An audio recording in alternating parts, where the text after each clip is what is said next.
ये bomb disposal squad भी तैनात है, तो उनसे भी रिक्वेस्ट किया गया।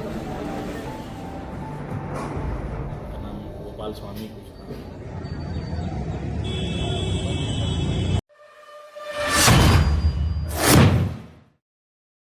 उत्तर प्रदेश के तमाम जिला मुख्यालय सहित उत्तर प्रदेश के धार्मिक स्थल के रूप में विकसित हो चुका अयोध्या धर्म नगरी में उस समय हड़कंप मच गया जब एक ईमेल के जरिए यह सूचना मिली कि जिला मुख्यालयों के साथ साथ अयोध्या के राम मंदिर को बम से उड़ा दिया जाएगा।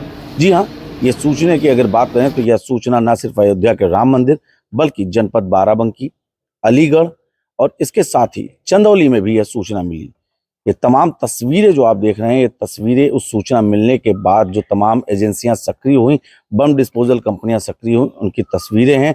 हालांकि इस पूरे मामले में जो अभी तक प्रथम दृष्टया बात सामने निकल कर आई है कि कहीं से किसी भी प्रकार के विस्फोटक के मिलने की सूचना नहीं मिली। जो संज्ञान में आया है, इसके तहत सबसे पहले यह सूचना जनपद बाराबंकी में प्राप्त हुई। इस पूरी घटना को लेकर बाराबंकी के जिलाधिकारी शशांक त्रिपाठी क्या कुछ कह रहे हैं, आइए डालते हैं इस पर एक नज़र।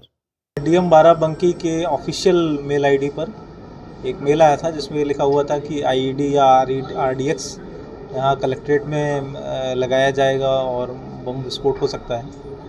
एक थ्रेट टाइप का था, बट बहुत विश्वसनीय नहीं लग रहा था, लेकिन पूरी सतर्कता बरतते हुए हमने एसपी साहब को भी ये चीज़ बताई और यहाँ पर बाराबंकी में जो बॉम्ब डिस्पोजल स्क्वाड भी तैनात है, तो उनसे भी रिक्वेस्ट किया गया। उन्होंने यहाँ पर सारी चेकिंग की कलेक्ट्रेट कैंपस में, तो कहीं कुछ पाया नहीं गया।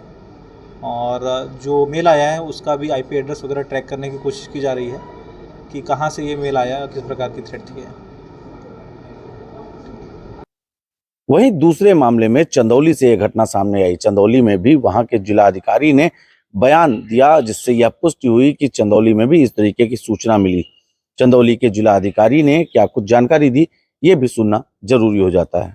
आज सुबह ईमेल के माध्यम से एक व्यक्ति द्वारा, जिनका नाम गोपाल स्वामी कुछ था, उन्होंने एक ईमेल किया और उसमें उन्होंने एक वार्निंग दी कि आज जनपद चंदौली के कलेक्ट्रेट में कोई बम विस्फोट हो सकता है, तो आप जो है, और उन्होंने उसके पीछे कुछ कारण तमिलनाडु से रिलेटेड बताया। वो व्यक्ति ने जो एड्रेस दिया था वो भी तमिलनाडु का था, जो इशू था वो भी तमिलनाडु का कोई पॉलिटिकल इशू था। और लेकिन फिर भी एहतियात बरतते हुए हम लोगों ने कप्तान साहब की मदद से पूरे कलेक्ट्रेट को चेक कराया। यहाँ पर जो एंटी सबोटाज टीम है वो आई और उन्होंने चेकिंग की।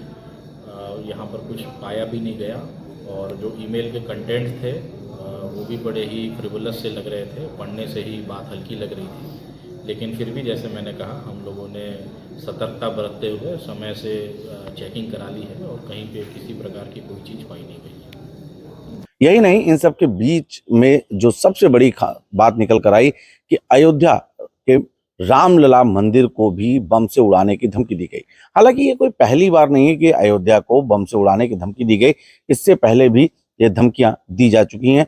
हम आपको बता दें कि अयोध्या रामलला मंदिर परिसर कई स्तरीय सुरक्षा से चाक चौबंद रहता है, कई स्तर पर वहां पर जांच होती है और इसके साथ ही वहां पर एंटी ड्रोन सिस्टम भी लगातार एक्टिव रहता है, सीसीटीवी कैमरे भी लगे रहते हैं। और ये कोई पहली बार नहीं है जब अयोध्या राम मंदिर को बम से उड़ाने की धमकी दी जा चुकी है। आतंकी खालसा पन्नू ने भी इससे पहले धमकी दी थी, लेकिन वो सिर्फ पूरी अफवाहें ही निकली थी। इस तरीके के जो ये लेटर जारी हुआ है, इसके बारे में जो अभी तक प्राथमिक जांच मिल रही है, उसके अनुसार यह जो पत्र है, ये अंग्रेजी में लिखा हुआ है। जो ईमेल आया है या अंग्रेजी में लिखा हुआ है और ये तमिलनाडु से भेजे जा रहे हैं। हालांकि इस पे अभी स्थानीय स्तर से और उच्च स्तर से जांच की जा रही है कि इस पूरे मामले के पीछे की सच्चाई क्या है, ईमेल भेजने वाला कौन है। बहरहाल राहत भरी सांस ये है कि अभी तक जो भी सूचनाएं मिली हैं, इन सूचनाओं के तहत जितनी भी जगह पर बम होने की सूचना मिली है वो सिर्फ एक अफवाह मिली है, किसी प्रकार के कोई विस्फोटक की प्राप्ति नहीं हो सकी है।